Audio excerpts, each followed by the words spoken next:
अस्सलामुअलैकुम नाजरीन, south today से मैं हूं हसीब अवान। आज हम बात करेंगे महकमा एक्साइज़ एंड टैक्सेशन के हवाले से। महकमा एक्साइज़ एंड टैक्सेशन के डायरेक्टर हैं अब्दुल्ला खान जिलबानी साहब। वो आज हमारे मेहमान हैं और उनसे जानेंगे। सर अस्सलामुअलैकुम। जी वालेकुम सलाम जी। कैसे मैं हैं सर, आप ठीक हैं? बिल्कुल ठीक जी। साउथ टुडे का शुक्रगुजार हूँ जिन्होंने मुझे आज मौका दिया कि मैं अपने महकमे के हवाले से अपनी जो गुजारिशात हैं वो बयान कर सकूँ। अच्छा सर, जो मेन पर्पज़ है हमारा आपको बुलाने का भी, और महकमे के हवाले से लोग बहुत सारी चीज़ें जानना चाहते हैं, हमें भी कुछ चीज़ों का जो है समझने की ज़रूरत है।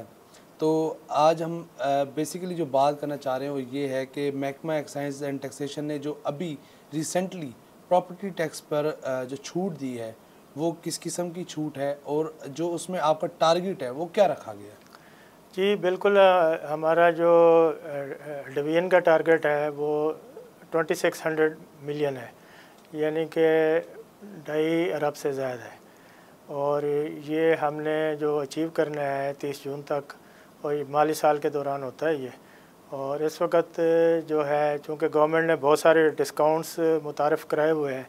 पहले मोटर व्हीकल टैक्स पर डिस्काउंट चल रहा था, अब प्रॉपर्टी टैक्स पे 30 सितंबर तक डिस्काउंट चल रहा है।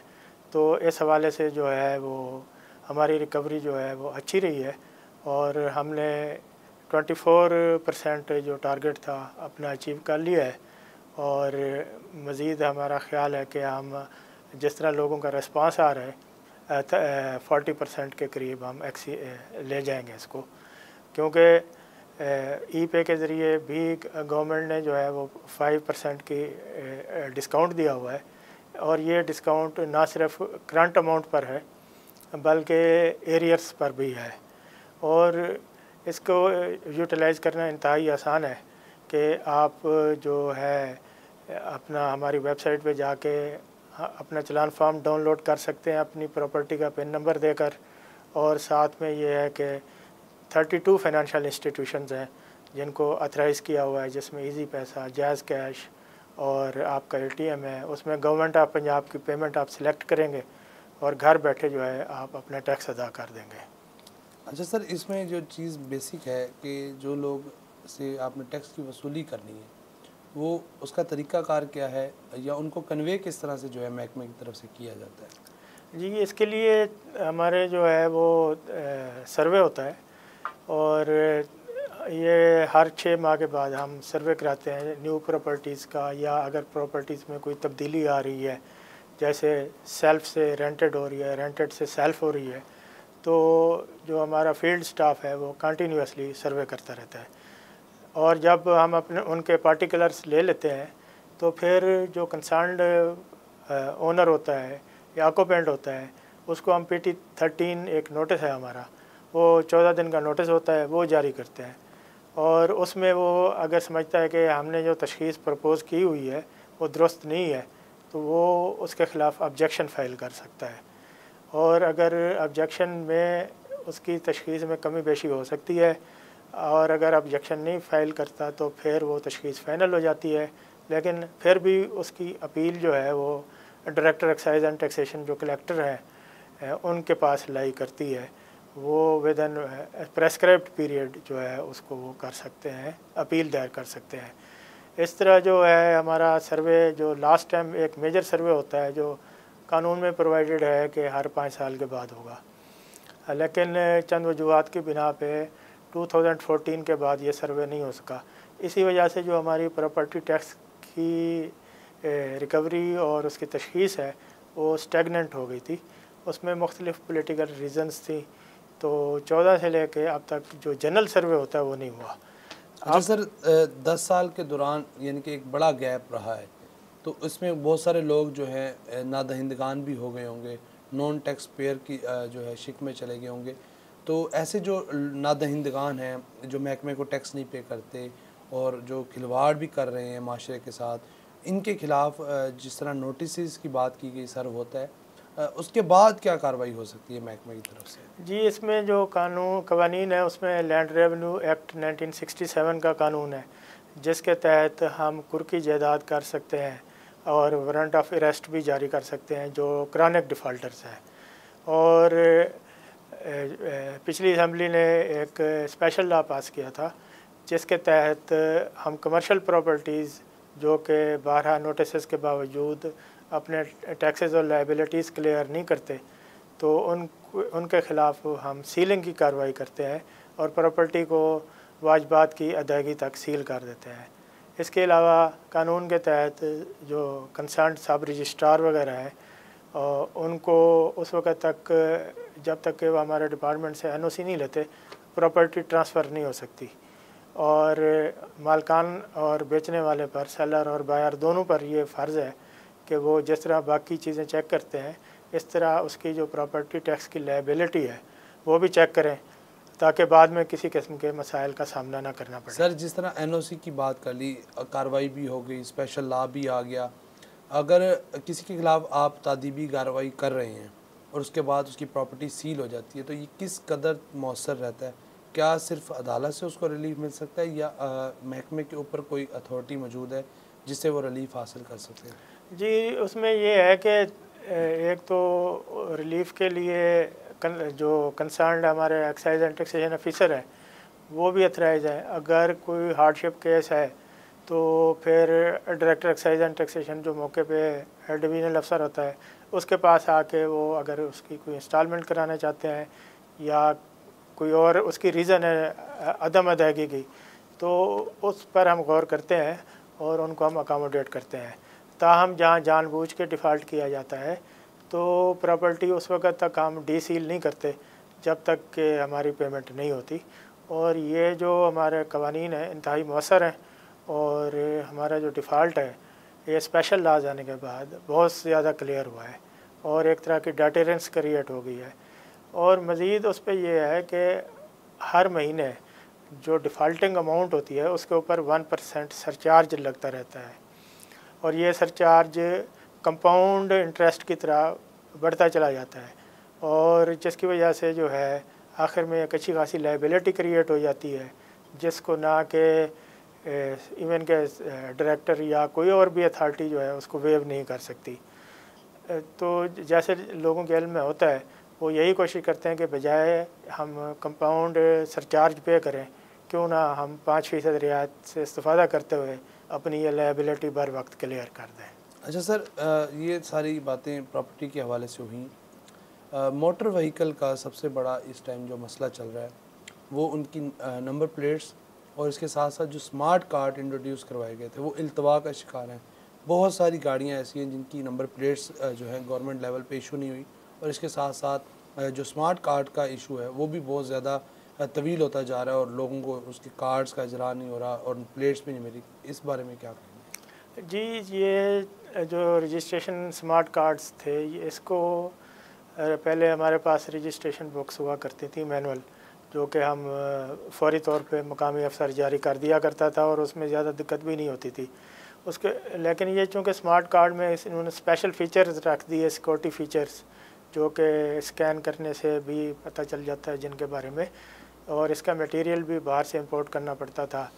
फिर इसमें कई कॉन्ट्रैक्टर्स इन्वॉल्व रहे जो कि अपनी टर्म्स एंड कंडीशन को पूरा नहीं कर सके थे जिसकी वजह से इनकी फ्रहमी में थोड़ा सा तअत्तुल पैदा हुआ था। लेकिन हाल ही में जो है ये मसाइल जो स्मार्ट कार्ड के हवाले से हैं काफ़ी हद तक हल कर दिए गए हैं और स्मार्ट कार्ड्स की तरसील को बाकायदा बना दिया गया है।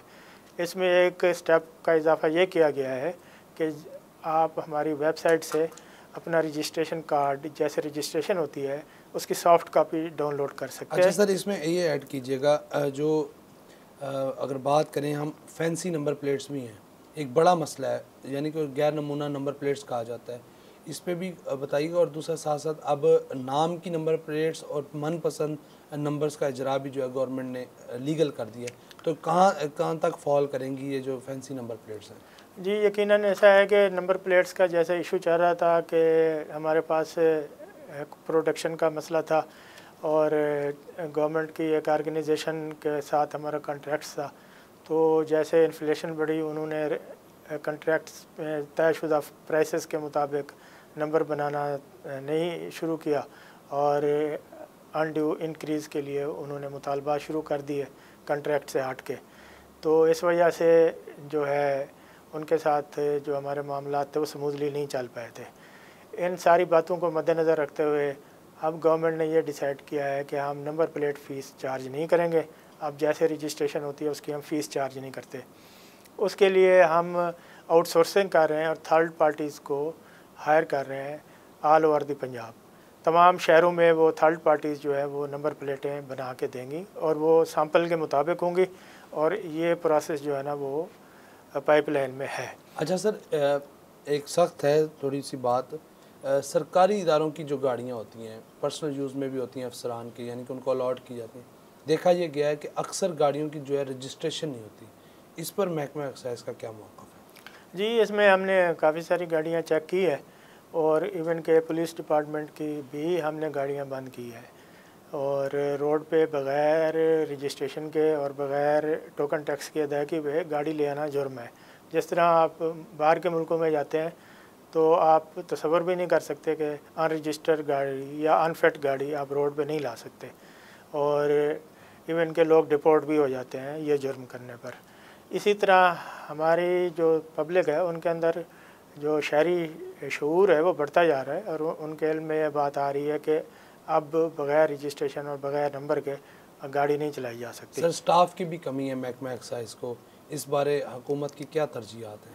जी, काम बहुत ज़्यादा बढ़ गया है और हमारी जो स्ट्रेंथ है वो कई साल पहले जो हमारी लास्ट रिक्रूटमेंट हुई थी 17 में, उसके बाद फिर बैन चला आ रहा है नई भर्ती के ऊपर। मासवा इसके के कोई सरकारी मुलाजम के जो फौत हो जाते हैं उनके बच्चे आ जाते हैं। तो रिसेंटली ये हमने जो वैकेंसीज़ थी इंस्पेक्टर की उनको एडवर्टाइज़ किया और ये 8 सितंबर को उनका रिटन टेस्ट हुआ था। उसमें जो लड़के क्वालिफाई करेंगे तो फिर वो डिवीजनल बेसिस पे उनकी रिक्रूटमेंट होगी। तो इस हद तक तो जो है इंस्पेक्टरेट स्टाफ तक हम कवर कर रहे हैं।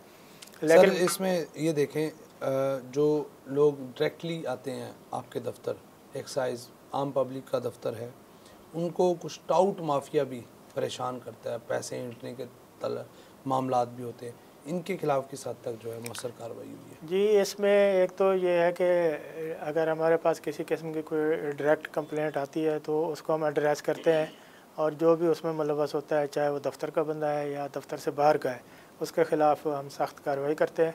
इवन के पुलिस में भी उनके ख़िलाफ़ हमने केसेस रिपोर्ट किए हैं और हमने फैसिलिटेशन सेंटर्स बनाए हुए हैं तमाम दफातर में, जिसमें कि कोई भी शहरी डायरेक्ट आ सकता है। वहाँ काउंटर पे हमारा स्टाफ मौजूद है जो उनको हेल्प करेगा, तमाम किस्म के फॉर्म्स जो है वो फिल करके देगा।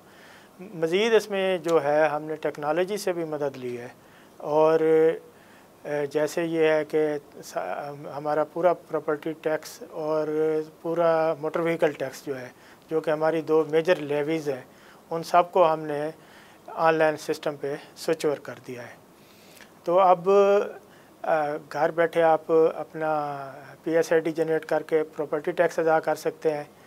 आप घर बैठे अपनी गाड़ी को ई-पे पर अपने पार्टिकुलर इंटर करके ट्रांसफ़र कर सकते हैं या इवन के रजिस्ट्रेशन का भी हम मॉड्यूल लेके आ रहे हैं, तो रजिस्ट्रेशन के लिए भी आपको दफ्तर में आने की ज़रूरत नहीं पड़ेगी और ना ही किसी टाउट का सामना करना पड़ेगा। बहुत शुक्रिया जिलबानी साहब। नाजरीन, आपने जाना कि किस तरह से महकमा एक्साइज एंड टैक्सेशन से रिलेटेड जो अवाम है वो अपने मसाइल का हल किस तरह से कर सकते हैं। जिस तरह से आपकी रजिस्ट्रेशन है, मोटर व्हीकल के टोकन टैक्सेस हैं और प्रॉपर्टी के जो टैक्सेस हैं वो आप ऑनलाइन तरीके से जो है पे कर सकते हैं। इस हवाले से जिन लोगों को टाउट माफिया का सामना था, अब इसके हल के लिए जिद्दत से इस्तवार कर दिया गया है और इन मसाइल का हल जो है यकीनी तौर पर कर दिया गया है। साउथ टुडे से आज के लिए इतना ही। अगले प्रोग्राम तक के लिए इजाज़त दीजिए। अल्लाह हाफिज़।